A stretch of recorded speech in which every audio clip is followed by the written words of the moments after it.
Shalom, shalom à tous les enfants de Dieu partout dans le monde. Que la paix, la grâce, la bonté, la bienveillance et la miséricorde de notre Dieu soient sur vous. C'est encore une très grande joie, chers frères et sœurs, de pouvoir venir encore au devant de vous afin de partager la parole de la vérité. Donc c'est moi, votre bien-aimé, le frère Patrick, qui vient encore poser une pierre à l'édifice afin que chacun d'entre nous, nous soyons réellement fondés et établis dans la vérité de la parole. Parce qu'en dehors de la vérité, c'est le mensonge. En dehors de la vérité, ce sont les idoles. Ce n'est pas moi qui le dis, c'est l'Écriture qui le déclare. Dans le livre de 1 Jean 5, versets 19 à 21, l'Écriture déclare que nous savons que nous sommes de Dieu. Le monde entier est sous la puissance du malin. Nous savons que le Fils de Dieu est venu et nous a montré le véritable. Nous sommes dans le véritable dans son Fils Jésus-Christ. C'est lui le Dieu véritable et la vie éternelle. Petits enfants, gardez-vous des idoles. Donc nous devons nous garder de toute idole. En dehors de Jésus-Christ, tout nom qu'on invoque, tout prophète dont on peut parler, mentionner, c'est un prophète qui n'est pas, c'est-à-dire c'est un prophète qui ne trouve pas sa place dans les Écritures. Or, nous, la Bible qui est notre constitution, nous défend de pouvoir mettre foi à tout esprit. La Bible nous recommande de ne pas mettre foi à tout esprit, mais d'éprouver les esprits pour savoir s'ils sont de Dieu. Car plusieurs faux prophètes sont venus dans le monde et nous devons reconnaître à ceci l'Esprit de Dieu. Tout esprit qui confesse Jésus-Christ venu dans la chair est de Dieu. Tout esprit qui ne confesse pas Jésus-Christ n'est pas de Dieu. Donc nous devons nous garder de toute idole et de toute forme d'idolâtrie. C'est ça qui va déterminer l'amour que nous avons à l'égard de notre Dieu et Sauveur Jésus-Christ de Nazareth. Donc c'est lui le véritable. En dehors de lui, vous avez bien compris que c'est le mensonge. L'Écriture déclare encore: telle voie paraît droite à un homme, mais son issue, c'est la voie de la mort. C'est-à-dire qu'il y a une issue qui mène à la mort, mais il y a une issue qui mène à la vie. Parce que Jésus a déclaré: je suis le chemin, la vérité et la vie. Et nul ne vient au Père qu'en passant par moi. C'est-à-dire pour parvenir au ciel, parce que le Père, c'est Dieu, Dieu est esprit. Pour parvenir au ciel, il faut passer par Jésus. Si tu ne passes pas par ce chemin-là, même malgré tous les efforts que tu fais, malgré tout le bien que tu peux faire, parce que quand tu embrasses le Fils, tu attestes que Dieu est vivant. Mais quand tu n'embrasses pas le Fils, tu fais de Dieu un menteur. C'est-à-dire tu fais de Dieu un menteur. Tu ne crois pas que Dieu a rendu témoignage par le biais de son Fils, qui est le Christ Jésus, Dieu manifesté dans la chair. Donc c'est très important de croire. Toi qui auras la possibilité de suivre de cela, il se peut que tu sois contre. Il se peut même que tu sois fâché quand tu vas entendre cette vidéo. Mais néanmoins, c'est l'amour de Dieu pour te ramener encore à ton Créateur. Je vous dis toujours, ne dis pas: oh, parce que mon père, oh, je suis né dans telle famille, oh, je suis né de telle ou telle religion. Ce n'est pas une religion qui va te sauver. Ce n'est pas des dogmes, mais des traditions qui vont te sauver. Mais c'est la foi que tu places en Dieu par Jésus-Christ. C'est par ce moyen-là que tu es sauvé. Donc en dehors de cela, tu perds ton temps. Donc, nous allons entrer dans notre sujet de ce jour, qui va être intitulé la nécromancie. Qu'est-ce que c'est que la nécromancie? Ce n'est pas un terme biblique, je tiens à le préciser, mais c'est-à-dire c'est des choses qui peuvent se retrouver dans la Bible. Comment? La nécromancie, dans sa définition, c'est la science qui étudie les morts. Pourquoi je veux traiter de ce thème-là? Je traite de ce thème-là afin que chacun d'entre nous prenne garde. Parce qu'aujourd'hui, nous sommes en face de ce que nous appelons des esprits séducteurs. C'est-à-dire qu'il y a beaucoup de faux bergers qui se sont introduits dans la bergerie pour maintenir les gens captifs et les attirer après eux et non pas après Christ. Parce que c'est ça le rôle du faux berger. Parce que du fait que lui, il est égaré, il ne cherche pas à s'égarer seul, mais il cherche à égarer aussi plusieurs. Donc c'est comme le diable. Le diable, sachant qu'il est jugé et que pour lui il n'y a plus de pardon, ben, la chose qu'il cherche à faire, c'est de se dire: bon, que je ne meurs pas seul. Vous voyez? Donc je vais envoyer maintenant les religions. Vous voyez? Au lieu que les gens se focalisent sur l'œuvre de la croix, au début c'était la persécution, afin que l'œuvre de la croix ne puisse pas, s'étendre sur la surface de la terre. Mais lorsque le message s'est étendu, on a créé les religions pour que les hommes en fait, s'égarent aussi encore loin de la vérité. Pour les maintenir captifs des traditions des hommes, des coutumes des hommes. Ouais. Ce qui n'est pas la volonté de Dieu. Parce que la Bible nous dit que quiconque croit au Fils a en lui la vie. Celui qui a le Fils a la vie. Or, le Fils dont nous parlons ici, c'est le Christ, Jésus. C'est-à-dire celui qui est venu en la chair. Quand je crois en lui, je crois que Dieu a resté le Christ d'entre les morts, au troisième jour, lorsque je me repens de mes péchés, je confesse Jésus-Christ comme mon Seigneur et Sauveur, Dieu, bien sûr, au préalable, enverra toujours un serviteur. Vous voyez? Je suis sauvé. Vous comprenez? Celui qui croit a la vie. Celui qui ne croit pas n'a pas la vie. Est-ce que vous comprenez? Donc, c'est très important de comprendre ces choses. Quand nous comprenons ces choses, nous sommes en paix avec Dieu.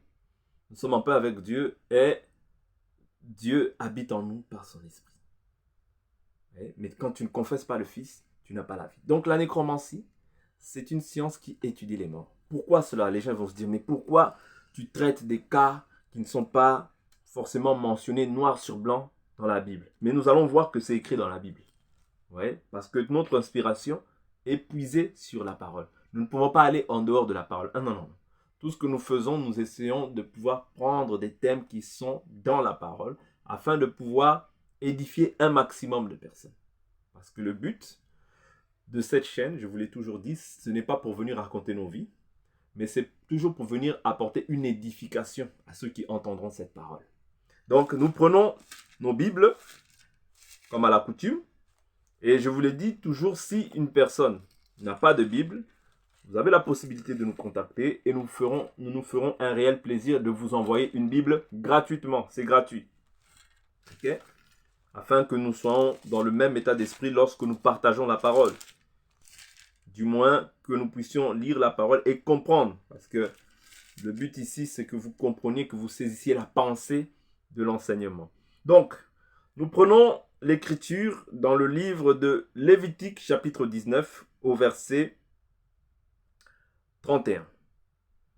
La Bible nous dit, ne vous tournez pas vers ceux qui évoquent les esprits, ni ceux qui prédisent l'avenir. Ne les recherchez pas, de peur de vous souiller avec eux. Je suis l'Éternel, votre Dieu. Donc, dans ceux qui évoquent les esprits, on peut même voir par là l'astrologie.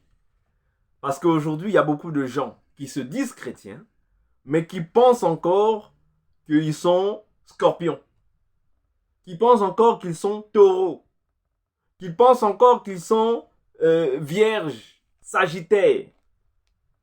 Toi, tu es chrétien, mais tu n'es pas renouvelé dans ta pensée à ce niveau-là pour comprendre que ces choses-là viennent du monde. Ces choses-là viennent du monde et que ce sont des choses que la Bible condamne.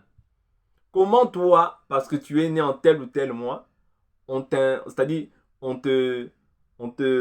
t'impute comme ça un signe zodiaque, un signe astrologique? Non. Non. Ce sont les choses du monde. Toi, tu ne peux pas te dire, moi, je suis tel, moi, je suis tel. Non, non, non. Non. Moi, je suis un enfant de Dieu, né de l'eau, né d'eau et d'esprit. Ouais, c'est ça ma nouvelle identité. C'est-à-dire que quand je connais ma position, je dois connaître aussi mon identité. Est-ce que vous comprenez? C'est très important de comprendre ça. Je commence déjà par là, afin que chacun sache que quand vous êtes là, à regarder l'astrologie, à regarder, ah, oui, j'ai vécu ça tout au long de cette journée. Donc toi, tu t'identifies à ce qu'une sorcière ou à ce qu'un sorcier est en train de dire. Et il consulte l'astrologie, il consulte les esprits méchants, les esprits de perdition. Vous voyez? Donc en réalité, les démons, ils sont en relation avec des démons. Et toi, maintenant, tu identifies ta vie à ce que les astrologues ou à ce que les astrologues disent. Non, ça ne va pas. Vous voyez? C'est-à-dire que nous devons comprendre que ces choses-là ne sont pas de Dieu. Vous voyez? Les gens qui agissent ainsi ne sont pas de Dieu. Donc, s'il t'est arrivé de le faire, repens-toi. Peut-être que tu le faisais par ignorance. Et la Bible nous dit que Dieu sans tenir compte des temps d'ignorance. C'est-à-dire, le temps d'ignorance, Dieu ne le compte pas. Mais maintenant que tu as entendu la parole, tu dois être à même de pouvoir rejeter ces choses parce que ce sont des traditions qui sont du monde. Mais toi, tu es dans ce monde, mais tu n'es pas de ce monde. Comment est-ce que tu n'es pas de ce monde? C'est-à-dire que toi, tu es dans ce monde, mais tu dois faire la différence dans ta manière de te comporter. C'est en cela que tu n'es pas du monde. C'est-à-dire là où les gens consultent ces choses-là, là où les gens mettent foi à ces choses-là, toi, tu dois mettre foi à ce qui est écrit et non pas à ce que les astrologues disent. Parce que les astrologues sont en communion avec les démons. Oui. Sont en communion et en relation avec les démons. Or, toi, tu ne peux pas être en communion avec les démons. Quand tu identifies ta vie à ces choses-là, tu es en communion avec eux. Est-ce que vous comprenez? D'où l'importance de ne pas mettre foi à ces esprits-là. Ici, j'ai pris simplement la partie de l'astrologie. Mais lorsqu'on parle de la nécromancie, on parle de la science qui étudie les morts. C'est-à-dire aujourd'hui, je vous l'ai dit au préalable, au début de cette émission, tout esprit qui ne confesse pas Jésus-Christ n'est pas de Dieu. Je répète, tout esprit qui ne confesse pas Jésus-Christ n'est pas de Dieu. Est-ce que vous comprenez? C'est-à-dire que c'est l'esprit de l'antichrist dont vous avez appris la venue et qui déjà maintenant est sur la terre. C'est-à-dire que quand tu es en relation avec un autre Dieu que Jésus, avec une autre personne que Jésus. Oh, on vénère un mort. Oh, c'est le dernier prophète. Tu rentres en communion avec les démons. Or, la Bible nous défend d'être en communion avec les démons. Quand tu invoques le nom d'un homme quelconque, pourquoi est-ce que nous prions Jésus, nous les chrétiens? C'est ça qui est important à savoir. Pourquoi est-ce que nous parlons de Jésus ou pourquoi est-ce que nous prions Jésus? Parce que Jésus n'est pas seulement mort, mais il est ressuscité. C'est ça la différence. Mais quand tu pries un mort, tu es en relation avec un esprit parce que en réalité dans l'homme c'est l'esprit. C'est-à-dire le corps n'a plus rien à voir. Mais toi maintenant tu pries cet homme-là. Tu es en relation avec les démons. Même si tu as des réponses venant de cet homme-là, tu es en relation avec les démons. C'est un démon qui te répond. Ce n'est pas le véritable Dieu. Parce que le véritable Dieu nous a laissé un fondement dans lequel nous devons demeurer, afin de ne pas nous égarer loin de la vérité. Oh, je prie tel nom, je suis c'est-à-dire, moi je suis tel, moi je suis de telle tradition, moi je suis de telle église, mais nous on prie telle personne. Autre que Jésus, tu es en communion avec les démons. Ça veut dire que tu parles aux morts. C'est-à-dire entre toi et une personne qui va dans un tombeau et qui parle à un mort, il n'y a pas de différence. Entre toi et les personnes qui vont consulter les démons, il n'y a pas de différence. Est-ce que vous comprenez? D'où l'importance de pouvoir connaître. Voilà pourquoi la Bible nous dit, vous connaîtrez la vérité et la vérité vous rendra libre. Le but ou bien le rôle de la vérité, c'est de nous rendre libres. Que tu ne sois plus esclave des démons. Que tu ne sois plus esclave de ton ancienne vie ou bien des traditions, des coutumes, des rites païens qui n'édifient en rien ton esprit. Ouais. Mais bien au contraire, qui te ramènent davantage vers l'égarement.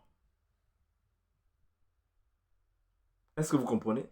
Ça veut dire que lorsque Dieu a déclaré cela, quand nous faisons cela encore, nous sommes maintenant en dehors de la volonté de Dieu. Donc un enfant de Dieu ne peut pas se tourner vers ceux qui évoquent les esprits, ni ceux qui prédisent l'avenir. Ne les recherchez pas de peur de vous souiller. Il y a aussi ceux qui consultent les marabouts.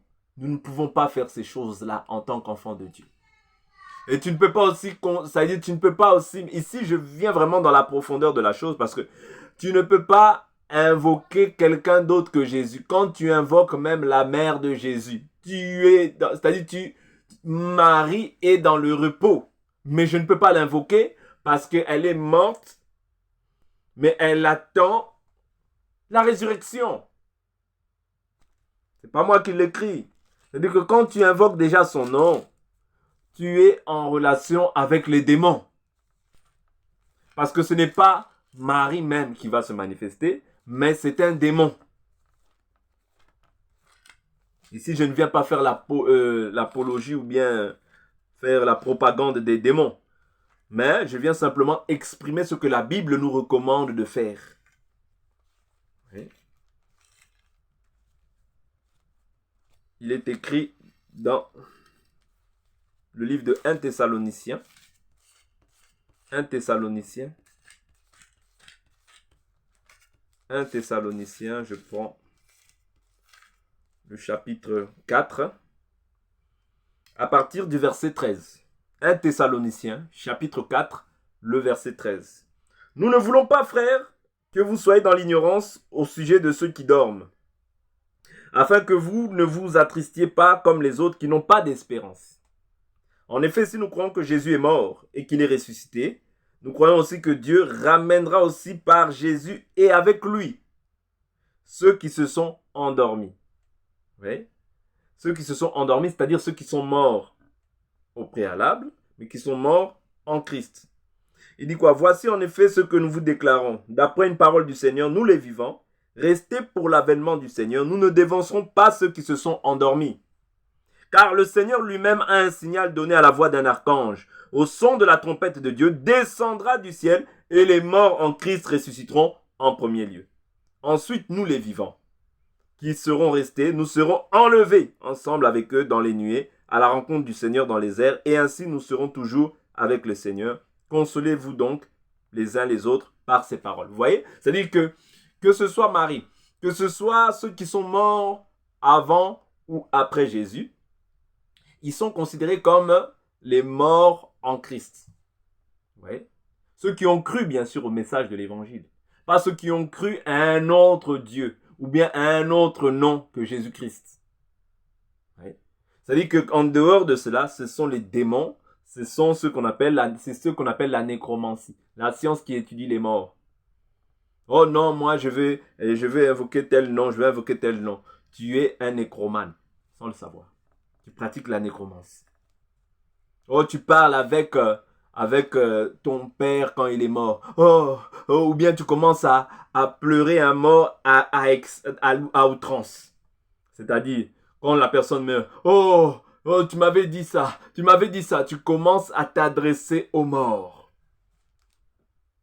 Est-ce que vous comprenez? C'est-à-dire que même si une personne meurt, Job, qu'est-ce qu'il a dit? Dieu a donné, Dieu a repris, que son nom soit béni. C'est comme ça que doit rendre grâce un enfant de Dieu véritable. Ce n'est pas en se fondant en l'âme, c'est-à-dire même si c'est un être cher. Je ne peux pas, même si c'est un être cher, contredire la parole dans mon comportement. Mes agissements, ma vie, ce n'est plus moi qui vis, mais c'est Christ qui vit en moi. Ma vie, je lui ai donné. C'est-à-dire, si je lui ai donné ma vie, je dois agir comme lui, le Christ, aurait agi. C'est-à-dire, je ne peux pas agir de manière à pouvoir outrepasser la parole ou à pouvoir faire ce que la parole ne me dit pas de faire. Je dois demeurer dans la parole. Même si c'est une personne qui est un être cher, dès lors où cette personne, son esprit est retiré de son corps, parce que la Bible nous dit l'esprit sans le corps sans esprit, comme le corps sans esprit est mort. C'est-à-dire quand l'esprit est retiré du corps, le corps en fait reste un cadavre. Ouais. C'est-à-dire maintenant, à ce moment-là, je ne peux plus parler à un mort parce que cette personne-là est esprit maintenant. Et réellement, esprit, est vraiment esprit. Donc le corps là, c'est qu'une tente, c'est qu'une tente. La Bible nous parle de cela comme étant une tente. Ouais.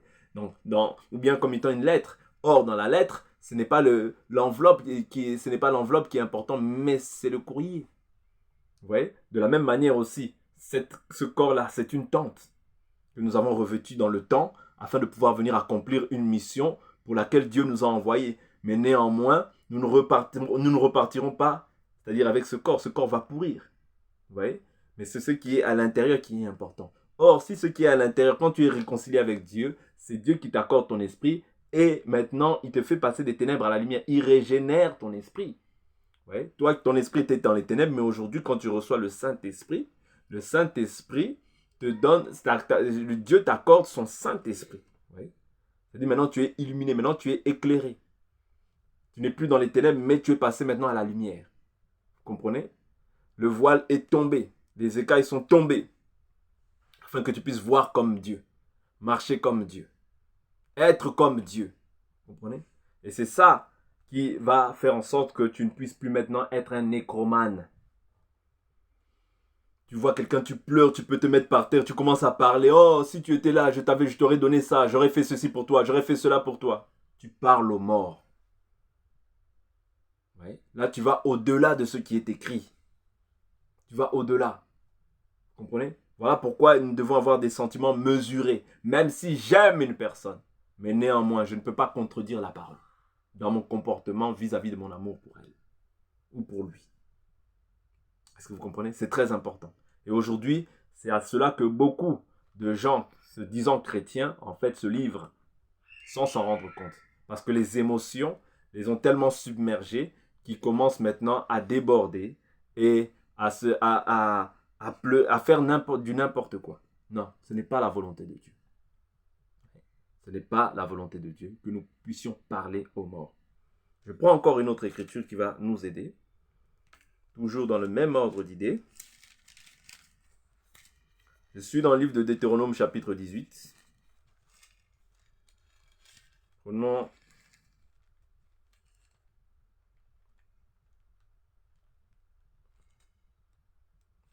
à partir du verset 9. Lorsque tu seras entré dans le pays que l'Éternel ton Dieu te donne, tu n'apprendras pas à imiter les pratiques horribles des nations, de ces nations-là. Qu'on ne trouve chez toi personne qui fasse passer son fils ou sa fille par le feu, personne qui se livre à la divination, qui tire des présages, qui ait recours à des techniques occultes ou à la sorcellerie, qui jette des sorts, personne qui consulte ceux qui évoquent les esprits ou prédisent l'avenir, personne qui interroge les morts. Vous comprenez? Ici, c'est beaucoup plus clair parce qu'il parle d'interroger les morts. C'est-à-dire que toi, en tant qu'enfant de Dieu, tu ne peux pas interroger, parler aux morts. Je vous ai dit que si nous prions Jésus, si Jésus était seulement resté dans la tombe, nous ne le prierons pas. Mais du fait que nous, notre espérance est basée sur la mort, l'ensevelissement, ainsi que la résurrection de Christ, du fait qu'il soit ressuscité, nous savons qu'il est vivant. Vous voyez? Et du fait qu'il est vivant, voilà pourquoi nous l'invoquons. Parce que c'est le vivant qui peut porter secours au vivant. Et comment le mort pourra-t-il porter secours au vivant? La Bible nous dit que le mort, son souvenir est oublié. Il n'a plus part aux choses de la terre. Ouais. Son souvenir est oublié. Il n'a plus part aux choses de la terre. Ouais. Celui qui est mort, son souvenir est oublié. Donc, tout ce que vous faites là, quand les personnes meurent, pleurer, c'est bien beau. Mais le vivant, le mort, son souvenir est oublié. Ici, je suis dans Ecclésiaste, chapitre 9, le verset 5. L'Écriture dit, les vivants en effet savent qu'ils mourront, mais les morts ne savent rien. Et pour eux, il n'y a plus de salaire, puisque leur souvenir est oublié. Vous voyez, le souvenir des morts est oublié. Leur amour, leur haine et leur jalousie ont déjà péri. Vous comprenez? Ont déjà péri. Ok? Et ils n'auront plus jamais aucune part à tout ce qui se fait sous le soleil. Vous voyez? Ils n'auront plus de part. Est-ce que vous comprenez? Donc, nul n'est question pour nous, en tant qu'enfants de Dieu, de pouvoir maintenant discuter dès lors où le corps est déclaré mort, c'est fini. Je ne peux plus commencer à dialoguer avec le corps parce que là, en réalité, ce que je suis en train de faire, c'est défendu par la Bible. Mais je vais plus loin en cela. Je vais plus loin en disant que même une personne que les gens vont voir, ils vont voir dans un tombeau, ils commencent à parler avec le tombeau. Vous êtes en train de... Même si cette personne-là a connu Dieu, même si c'était une personne que Dieu a utilisée puissamment, dès lors où cette personne meurt, c'est fini, on ne parle plus avec lui. Oui. Parce que ce corps-là est voué à la mort. Oui. Ce corps-là, c'est là que réside le péché. Dieu a condamné le péché dans la chair afin que nous ne vivions plus selon la chair. Moi, si je vis, c'est par l'esprit. Ce corps-là, c'est ça. Le corps est semé méprisable. Il est, comment dire? Je vais prendre l'écriture, 1 Corinthiens chapitre 15, qui va nous aider. Parce que les gens s'attachent beaucoup. Pourquoi les gens s'attachent beaucoup au corps? Parce qu'ils sont encore charnels. Ouais. Quelqu'un qui est charnel, il s'attache beaucoup à ce qui est charnel. Mais quelqu'un qui est spirituel, il s'attache beaucoup à ce qui est spirituel. Ce qui est chair est chair, ce qui est esprit est esprit. Or, quand tu es esprit, tu dois t'attacher beaucoup à ce qui est spirituel et non pas à ce qui est charnel. Ouais. 1 Corinthiens chapitre 15, je prends le verset je prends le verset.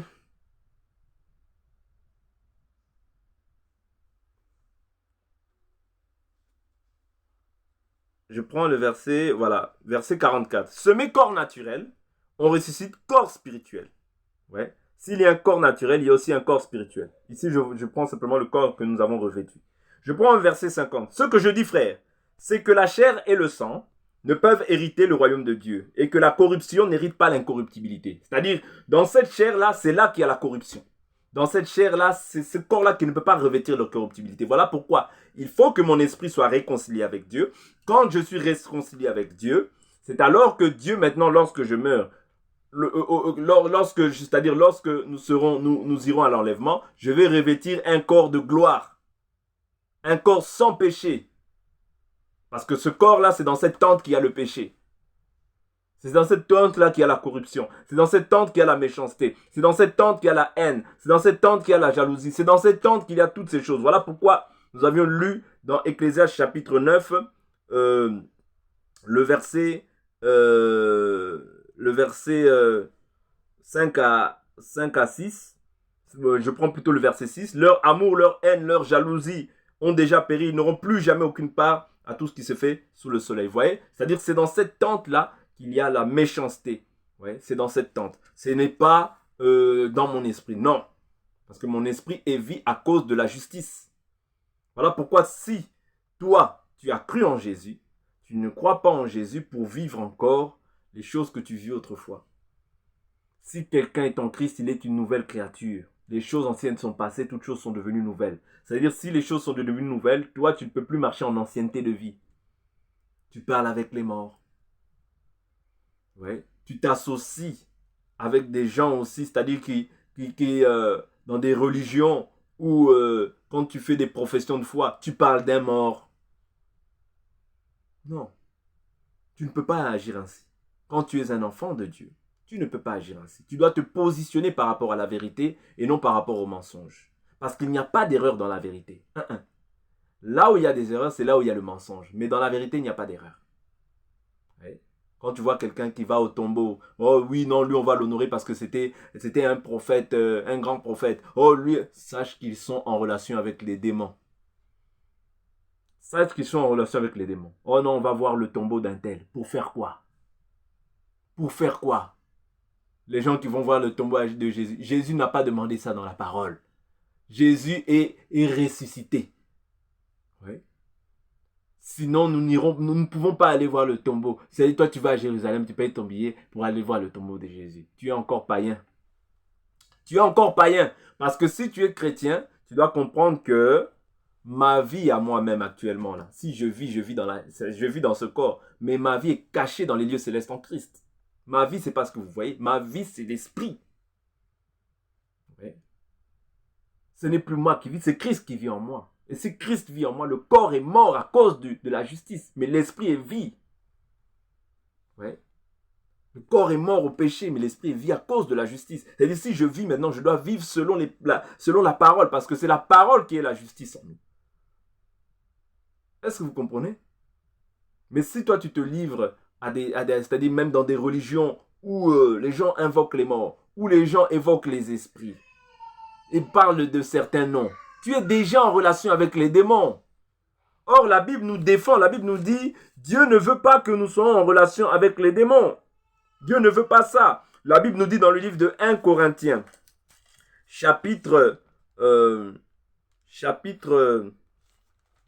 prenons le verset 10. 1 Corinthiens chapitre 10, je prends le verset 14. C'est pourquoi, mes bien-aimés, fuyez l'idolâtrie. C'est-à-dire, quand on se livre à ces choses-là, on est idolâtre. On est idolâtre. Je parle comme à des hommes intelligents. Jugez vous-même de ce que je dis. La coupe de bénédiction que nous bénissons n'est-elle pas la communion au sang du Christ? C'est-à-dire que quand nous prenons la coupe de bénédiction, c'est pourquoi la communion au sang du Christ. Le pain que nous rompons, n'est-il pas la communion au corps du Christ? Oui. Puisqu'il y a un seul pain, nous qui sommes plusieurs, nous sommes un seul corps. C'est-à-dire que nous qui avons cru en Christ, comme nous nous rassemblons, nous sommes un seul corps. et nous avons une coupe. Vous voyez, parce que c'est la communion au sang du Christ. Pas le sang qu'on verse comme ça. C'est-à-dire c'est un symbole. Comme Jésus avait dit, je ne mangerai plus de ce fruit de la vigne jusqu'à ce que j'en mangerai dans le royaume des cieux, je crois. C'est ça que l'Écriture dit. Vous voyez? Mais ici, nous aussi, c'est-à-dire Jésus nous a recommandé de faire ces choses. Il a dit, faites ceci en mémoire de moi. C'est-à-dire que quand nous rampons le pain, c'est la communion au corps du Christ. Mais quand nous prenons la coupe, c'est la communion au sang du Christ. Il dit, puisqu'il y a un seul pain, nous sommes plusieurs, nous sommes un seul corps, car nous participons tous à un même pain. Voyez les Israélites selon la chair, qui mangent les victimes, ne sont-ils pas en communion avec l'autel? Les Israélites, selon la chair, qui mangent les victimes, sont-ils pas en communion avec l'autel? C'est-à-dire que là, il parle des Israélites dans le culte mosaïque, dans le culte de la loi. C'est-à-dire comment ils établissaient le culte de la loi. C'est-à-dire que lorsqu'ils prenaient les victimes, ils mangeaient les victimes, ils sont en communion avec l'autel. Il dit, que dis-je donc? Que la viande sacrifiée aux idoles est quelque chose?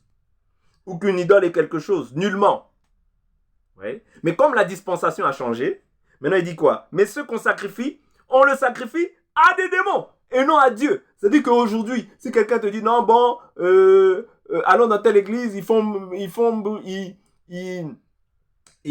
passer par le feu des animaux pour que nous mangeons toutes ces choses-là. Ce sont des pratiques de la loi qui n'ont rien à voir avec la foi. Rien à voir avec la foi. Voilà pourquoi la Bible nous dit, mais ceux qu'on sacrifie, on le sacrifie à des démons et non à Dieu. Or, je ne veux pas que vous soyez en communion avec les démons. Je ne veux pas. Vous ne pouvez boire la coupe du Seigneur et la coupe des démons. Vous ne pouvez avoir part à la table du Seigneur et à la table des démons. Voulons-nous provoquer la jalousie du Seigneur? Sommes-nous plus forts que lui? Vous comprenez? Tout est permis, mais tout n'est pas utile. Tout est permis, mais tout n'édifie pas. C'est-à-dire qu'un enfant de Dieu doit toujours rechercher ce qui édifie sa foi. Non pas chercher à plaire aux hommes. Parce que quand tu cherches à plaire aux hommes, tu deviens maintenant ennemi de Dieu. C'est ce que déclare l'apôtre Paul en disant, si je plaisais encore aux hommes, je ne serais pas serviteur de Dieu. C'est-à-dire quand on est serviteur de Dieu, on ne cherche pas à plaire aux hommes, on cherche à plaire à Dieu. Qu'importe ce que cela peut nous coûter. Qu'importe ce que cela peut engendrer. Mais néanmoins, je fais ce que Dieu me demande de faire. Parce que c'est Dieu qui nous a appelés. Et c'est à lui que nous rendrons des comptes de la manière dont nous avons vécu dans ce corps. Peu importe la tradition dans laquelle tu es. Oh non, tu sais, bon, nous dans notre famille. Aujourd'hui, nous sommes membres de la famille de Dieu. C'est ce que dit l'Écriture. Membres de la famille de Dieu. Voilà pourquoi Jésus dit, celui qui n'est pas avec moi est contre moi. Celui qui n'assemble pas avec moi disperse. Si tu n'es ni chaud ni froid, je te vomirai. C'est-à-dire qu'il faut savoir où tu es. Il faut savoir qu'est-ce que tu fais. Il faut savoir, tu es en communion avec qui? Avec les démons ou avec Dieu? Avec les ténèbres ou avec la lumière? Tu ne peux pas clocher des deux côtés. Comme Israël en son temps au temps d'Élie. Un coup ils sont avec Baal, un coup ils sont avec Dieu. Non. Élie a dit, jusqu'à quand clocherez-vous des deux côtés? Si l'Éternel est Dieu, servez-le. Si Baal est Dieu, servez-le. Si tu sais que ce que tu fais aujourd'hui, si par ma bouche, Dieu te rappelle par rapport à une pratique que tu faisais de manière constante, aujourd'hui, repens-toi. Repens-toi parce que le royaume des cieux est proche. Jésus revient bientôt. Et si Jésus même ne revient pas bientôt, tu peux mourir à n'importe quel moment. Repens-toi de cette action-là. Dieu nous appelle à la repentance. Et Dieu seul sait combien de gens sont nécromanes aujourd'hui.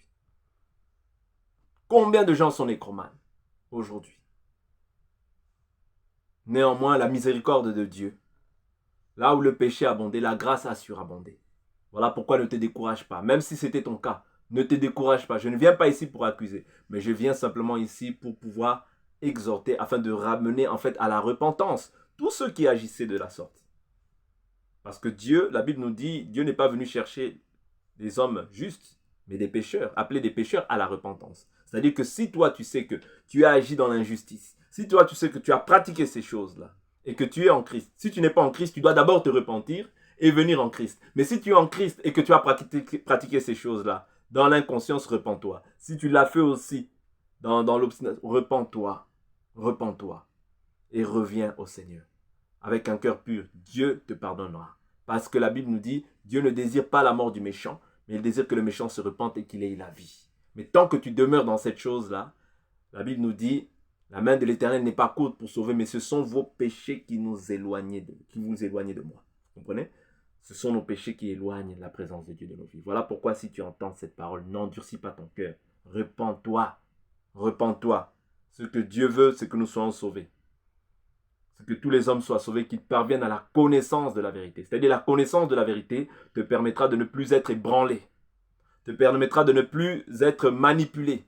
Te permettra de ne plus t'égarer loin de la vérité, mais de rester ferme et attaché au fondement que Christ ainsi que les apôtres nous ont légué pour notre salut. Ne parle plus aux morts. Toi, tu es un vivant. Dieu n'est pas le Dieu des morts, mais des vivants. Est-ce que vous comprenez? Dieu n'est pas le Dieu des morts, mais des vivants. Voilà pourquoi Dieu nous appelle à vivre selon les vivants. Parce que nous, les vivants, nous avons une manière de vivre qui nous distingue de toutes les nations. Vous voyez? Nous, les vivants, nous avons une manière de vivre qui nous distingue de toutes les nations qui sont sous le soleil. Est-ce que vous comprenez? C'est ce que pas Mardoché, mais Aman avait dit. Vous voyez, ce peuple ont une loi qui les distingue de toutes les nations. J'aime beaucoup cette écriture. Prenons un peu cette écriture. Prenons un peu cette écriture. Nous allons nous édifier par la grâce du Seigneur. Ah, que Dieu soit béni. Que Dieu soit béni. Esther 3, Esther chapitre 3, le verset 8. Aman dit au roi Cyrus, il y a un peuple à part. Tu n'es pas n'importe qui. Si Dieu t'a choisi, tu es l'homme le plus heureux du monde. N'envie pas les gens qui ont peut-être des biens. N'envie pas ces choses-là. Parce que toi, tu es un homme à part. Tu es saint pour ton Dieu. Tu n'es pas n'importe qui.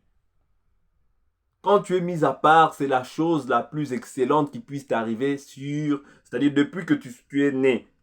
Ouais, jusqu'à présent, c'est la chose la plus excellente qui puisse t'arriver. Parce que tu es mis à part pour l'éternel.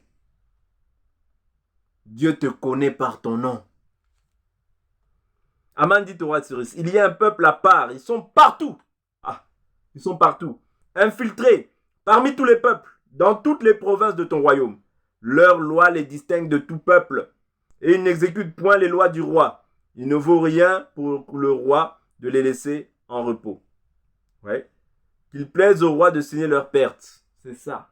C'est-à-dire que quand toi, tu te livres à des pratiques nécromanes, c'est-à-dire c'est pour ta perte. C'est pour ta perte parce que Dieu a en horreur ces choses-là.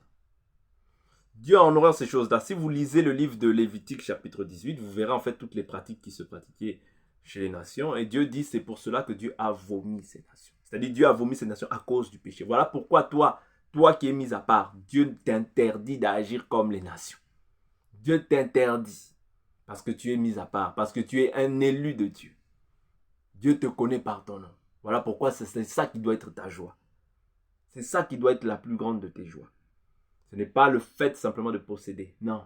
Si tu possèdes, gloire à Dieu. Si tu ne possèdes pas, gloire à Dieu, l'espérance est beaucoup plus grande. La Bible nous dit, les difficultés même du siècle présent ne sont pas comparables à la gloire à venir.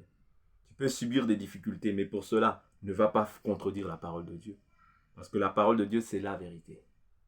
C'est la vérité. En dehors de ça, c'est le mensonge, c'est les ténèbres, c'est l'obscurité, c'est les démons qui règnent. Donc attache-toi à ce qui est important. Ce qui est important, c'est la parole. Ce qui est important, c'est ce que les apôtres ainsi que Jésus nous a dit. N'oubliez pas, nous sommes édifiés. Édifier veut dire bâtir, édifier veut dire construire. Sur quoi? Sur le fondement des apôtres et des prophètes, Jésus-Christ étant la pierre de l'angle.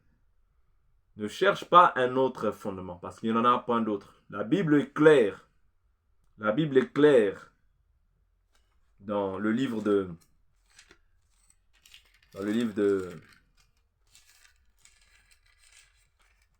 Jude. Jude, il y a un seul chapitre, verset 3. Bien-aimés, comme je désirais vivement vous écrire au sujet de notre salut commun, je me suis senti obligé de le faire, afin de vous exhorter à combattre pour la foi qui a été transmise aux saints une fois pour toutes. C'est-à-dire pour la foi qui a été transmise aux saints une fois pour toutes. C'est-à-dire qu'il n'y aura pas une autre foi. Et quand on parle de la foi, ce n'est pas simplement dire moi je crois, je crois, je crois. Tu crois en quoi? Tu crois en quoi? Parce qu'aujourd'hui tout le monde croit. Mais toi tu crois en quoi? Tu crois en Jésus, mais en même temps tu crois dans les chansons du monde. Non, quand tu es en Jésus, tu ne danses pas les chansons du monde. Tu es encore païen. Parce que la Bible nous dit, la louange si aux hommes droits. Nous ne sommes pas de ce monde. Nous sommes dans le monde, nous ne sommes pas de ce monde. C'est-à-dire, la foi là, dont nous parlons, c'est l'enseignement. Quel enseignement tu reçois? Quel enseignement tu as reçu pour pouvoir dire que tu as la foi? Parce que si tu as reçu un mauvais enseignement, tu n'as pas encore la foi comme les apôtres. Pour avoir la foi, il faut demeurer dans ce que les apôtres ont dit. C'est ça qui va déterminer en fait la qualité de foi dont nous parlons. Mais si tu dis que tu as la foi, mais que tu ne marches pas selon ce que les apôtres ont dit, tu n'as pas encore la foi. Tu n'as pas encore la foi. Oui, mais je vais dans telle église, j'ai la foi, je crois. C'est pas ça la foi. La foi, c'est ce que les apôtres ont dit. Jésus a dit, si vous m'aimez, gardez mes commandements. Oui, ce n'est pas tes commandements, c'est les commandements de Jésus que tu dois garder pour ton salut. Donc j'en ai fini pour aujourd'hui. N'oubliez pas, notre thème, c'est la nécromancie. Donc, un enfant de Dieu ne peut pas consulter les morts, interroger les morts. Que Dieu vous bénisse et à la prochaine. Bye bye.